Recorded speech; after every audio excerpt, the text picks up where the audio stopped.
How are you lovely people doing today? My name is John, and welcome to another beautiful zombies commentary.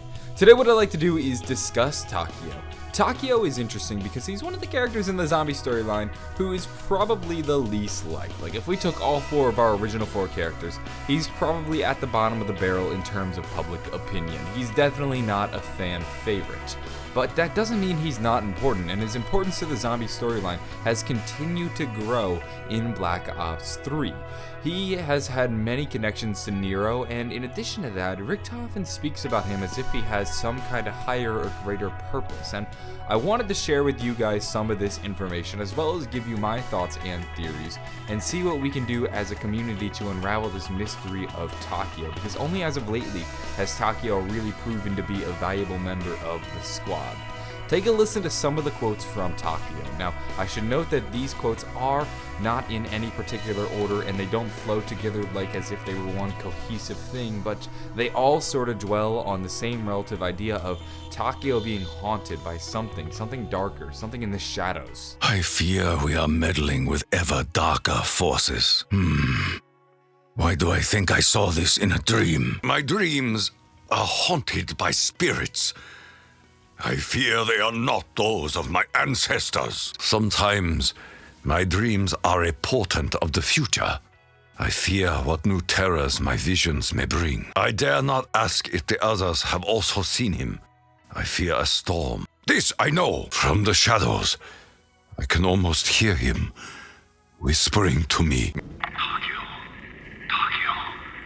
brave upholder of the dying samurai spirit.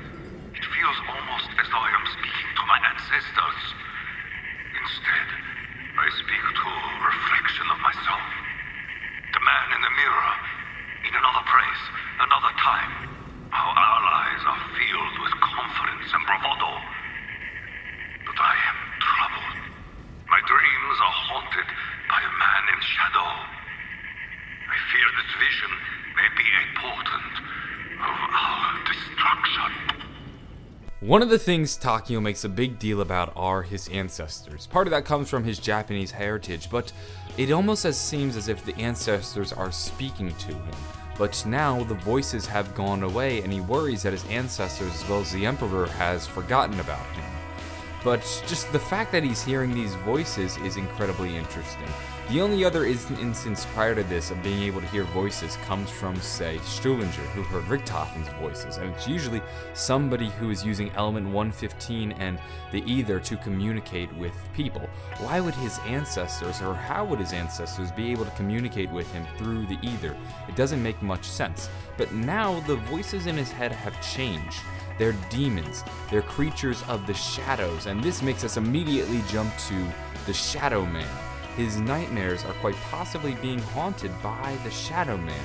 This isn't the first instance of the Shadow Man haunting nightmares in Black Ops 3. I would like to remind everybody of Nero, who was having nightmares influenced by the Shadow Man. This was the one book that I was afraid to read, the one book that gave me nightmares. Even now, I just can't. It's believed that Nero was the one who wrought shadows of evil upon our four sinners.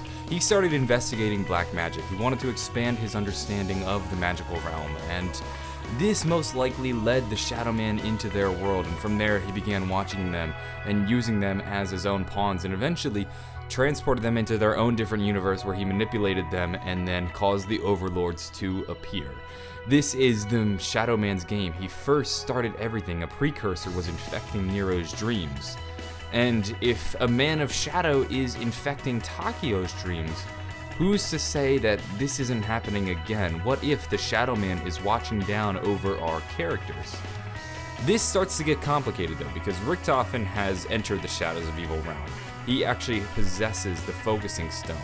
Could it be that the Shadow Man realizes that Richtofen has the focusing stone and he is using Takeo as a way to enter their realm? He's infecting their dreams, he's watching them, keeping an eye on where they're going, maybe to one day appear and try to get revenge, possibly in their Eisendrache?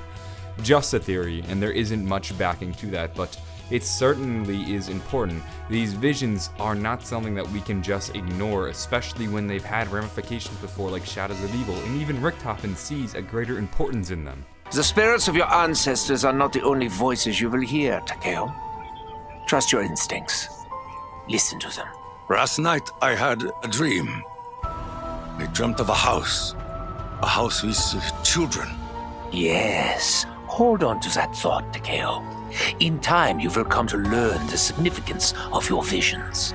Clearly, there's something in these visions that are important. Richtofen knows something that we don't know. It almost seems like he's playing to them, like it's all a part of our plan. As for now, though, we just kind of have to remain in the dark until more is revealed to us. What we can figure out, though, is that they're most likely referring to the Shadow Man, and this creates an obvious link between Takeo and Nero. Clearly, they're both being haunted by darker forces, a man of shadows, the Shadow Man. I can't confirm at the moment, but that's our best guess. And if this is all a part of Richtofen's plan, and he's playing into it, clearly he wants something to do with the Shadow Man. Maybe he wants to use him. He's trying to create a better world and remove these dark forces and make things better, and maybe part of that is destroying the Overlords once and for all. What if Shadows of Evil was the first blow, and now that Richtofen has the focusing stone, with the help of Dr. Maxis, he knows what to do to defeat all these darker forces for good? It's just a theory, and it is probably one of our best bets as to what their plan is. Maxis keeps mentioning that he has a plan, and Richtofen keeps telling the characters to trust him and listen to him. They won't reveal the plan, though. Why is that? Is it, we don't know. It's really hard to pin down right now. It almost seems like they have ulterior motives and maybe they don't want to make things better, but I don't know for sure. We're just gonna have to wait and see. And this is why things are getting incredibly complicated right now. I mean, how are we going to be working with the Shadow Man, or how is the Shadow Man affecting the dreams of our characters if we supposedly destroyed him in Shadows of Evil? That's why I want to get some of your guys' thoughts and opinions, so please do leave them down below. Tell me what you think of all this. Are there any things about Nikolai or Takeo's dreams that you think maybe I'm missing, or do you have an idea of how this could all connect together and flow with Richtofen's master plan? Because clearly there's something going on in his head. He realizes a way he can use these nightmares and these visions and these voices to his advantage. That's going to wrap things up, though, for this commentary. If you enjoy it, maybe give it a like and possibly subscribe for more zombie videos and commentaries. I do multiple videos like this every week, and if you enjoyed this one, I'm sure you'll love the next one. Have a wonderful day, and bye.